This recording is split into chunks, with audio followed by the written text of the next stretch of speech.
Profesor trató de diseñar, no sé si se puede ver que el cóndilo en su cresta tiene como doble punto. Y por supuesto, el disco que se asocia a él también tiene una adaptación a esa superficie. Ya están alteradas morfológicamente las superficies. Observen que cuando a este paciente se le pide abrir la boca, evidentemente pasa de este estado, ¿se bien? A este estado, del sector posterior al sector anterior, y a través de ellos hay un clic. ¿No les hace recordar a un diagnóstico que se les preguntó hace unos 10 minutos? Luxación, desplazamiento del tipo con reducción. Muy bien, muy bien, muy bien. Y tiene clic, pero el diagnóstico es diferente. La cosa ya no va a ser muy fácil. ¿Cuál sería una de las maneras de yo darme cuenta si es un desplazamiento anterior del disco o hay una alteración morfológica? Entre 3 y 4 ocurrió el clic, el salto. Y cuando se le pide que cierre, más o menos a la misma distancia de apertura y de cierre, más o menos a la misma, digamos, por ejemplo, comienza a abrir la boca y a los 25 milímetros ocurre el ruido y el salto del cóndilo. 25 milímetros. Pero el paciente puede abrir la boca normalmente al máximo. Cuando comienza a cerrar la boca, a los mismos 25 milímetros suena el clic recíproco, a la misma altura. Ese es uno de los principales signos que nosotros podemos observar y decir: este no es una luxación o un adelantamiento del disco con reducción, no. Aquí ya hay alteración morfológica condilodisco.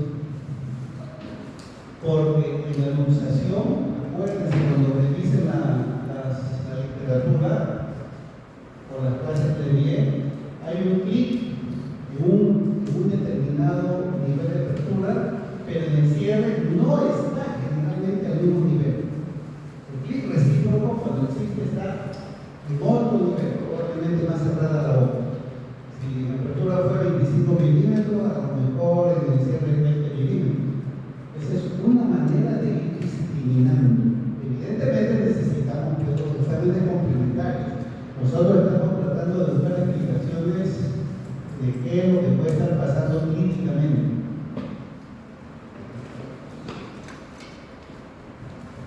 Analicemos esto, filosofemos un ratito, sintamos cómo esto puede irse manejando de una manera muy tranquila, muy suave, muy elemental.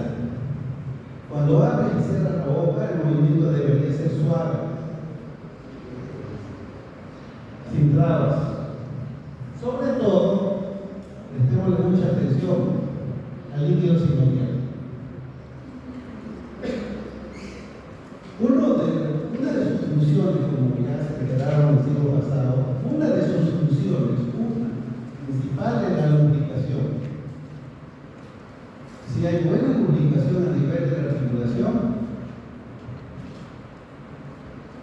sería lo más deseable, pero a veces ocurre que el líquido sinovial se altera en su constitución bioquímica, se altera en su volumen. Y había dos tipos de lubricación. ¿Se acuerdan que el centro del disco, en su tercio medio, no tenía lubricación? ¿Se acuerdan? Su parte central. ¿Cómo se nutre esa parte del cuerpo humano que no tiene irrigación? Porque somos seres vivos.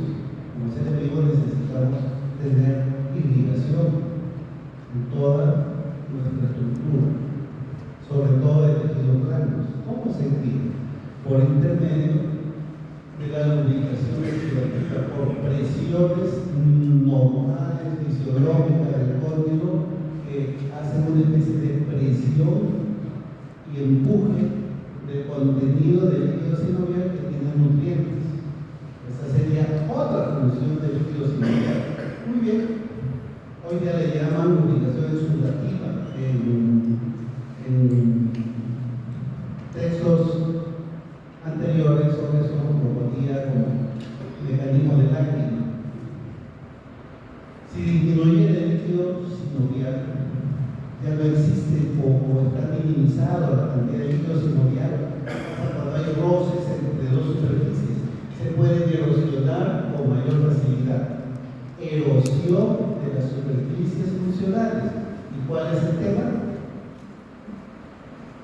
Alteraciones morfológicas. Si hay alteración morfológica del cóndilo con su disco por falta de líquido sinovial, por ejemplo, puede haber erosión. Entre comillas, es una herida. Y una herida tiene cicatrizar. Y si tú afrontas dos heridas que van a cicatrizar, se pueden unir, se pueden adherir. Y esa sería una de las consecuencias de la ausencia o la minimización en cantidad y calidad del líquido sinovial. Hoy día también se menciona a la adherencia como una unión temporal, una unión pasajera, y la adhesión como una unión más permanente. Antes solo se hablaba de adherencia temporal y adherencia permanente. Hoy día tenemos adherencia y adhesión.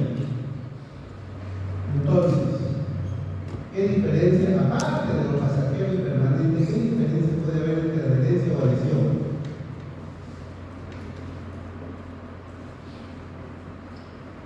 Una de las características principales es que podría ser, miren, entre el cóndilo, este es el cóndilo, y el disco, allí, en el espacio infraradical. Pero otra adherencia podría ocurrir entre la parte en la superficie superior del disco, y la fosa o la eminencia articular. ¿Dónde está la adherencia o la adhesión? ¿Infraradical o supraradical? De eso vamos a hablar un ratito. La etiología. ¿Cuál es el origen? Carga estática. ¿Dónde hay carga estática? En el apretamiento. Aprieta duro, presiona tejidos. ¿Qué pasa? A ver, ¿qué pasa si con tu dedito agarras sobre tu mano del otro lado y presionas unos 5 segundos con suficiente fuerza? ¿Qué pasa inmediatamente cuando retiras el dedo? En esa zona. ¿Qué hay? Isquemia es falta de irrigación y por lo tanto podrías ir ocasionando necrosis. ¿Qué pasa cuando las prótesis removibles que vamos a hacer en la clínica están mal adaptadas y presionan exageradamente en algún punto de la mucosa? Isquemia. ¿Qué vamos a provocar? Necrosis puntual. ¿Qué viene después? El dolor. El paciente llega muy valiente, muy guerrero, porque sabe que le están atendiendo los estudiantes de la facultad, muy comprensivo. Llega el profe, doctor Paz, el doctor Ortiz, y dice, no, esto se soluciona así, y le alivia la zona de la isquemia, y el paciente se va feliz, y hablando muy bien de San Marcos. La historia, no se olvide, la historia de la anamnesis es importantísimo para verificar esto. Si las adherencias afectan solo a una articulación, imagínense, ¿dónde está limitado el movimiento? En ese lado. Imaginen que yo tengo una adherencia en el lado derecho.